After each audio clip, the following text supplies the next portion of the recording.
দেখো গাইস, মোটামুটি রাজস্থানে 200-250 কিলোমিটার গতিবেগে ঝড় চালাচ্ছে। চারদিকে পুরো সেই লেভেলে বালি উঠতেছে।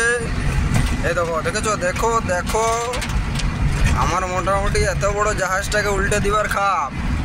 খুব কষ্টে ধরধার করে চালাচ্ছি গো, খুব কষ্টের মধ্যে আছি আমরা। ড্রাইভার তো গাঁড় গরম, সেই লেভেলের ঝড়টা চালাচ্ছে। দেখো গাইস, মোটামুটি খুব তীব্র গতিবেগে ঝড়টা চলছে।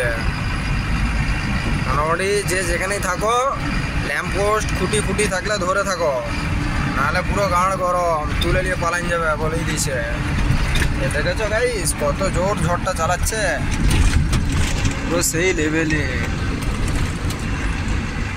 এটা হচ্ছে রাজস্থান, মানে ওই আর কি মিনি রাজস্থান যেটাকে বলা হয়, ঠিক আছে না? পুরো গাঁড় গরম।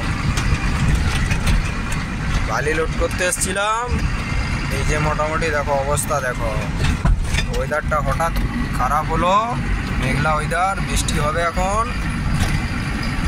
পুরো গাঁড় গরম করে দিচ্ছে, সেই লেভেলে ঝড়টাও চালাচ্ছে পুরো। বৃষ্টিটা হয়নি এখনো, আপাতত মোটামুটি বৃষ্টি হবে। আমাদের মেশিন পত্রগুলোকে দেখাচ্ছি, তোমার গাড়ি লোড হচ্ছে, পুরো গাঁড় গরম।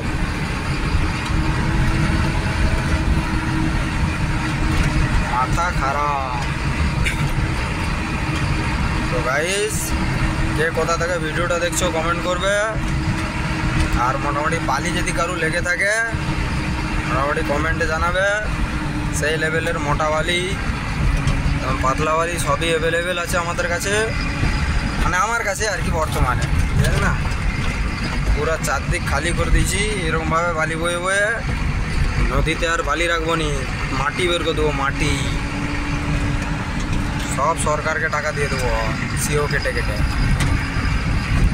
পাবলিকে নেবো, সরকারকে দেব, পুরো মগ্ন। এই দেখেছ সব মোটামুটি 19 চাকা গাড়িগুলো কেমন দাঁড়িয়ে আছে। 17 চাকা আছে, 19 চাকা আছে, গাঁড় গরম।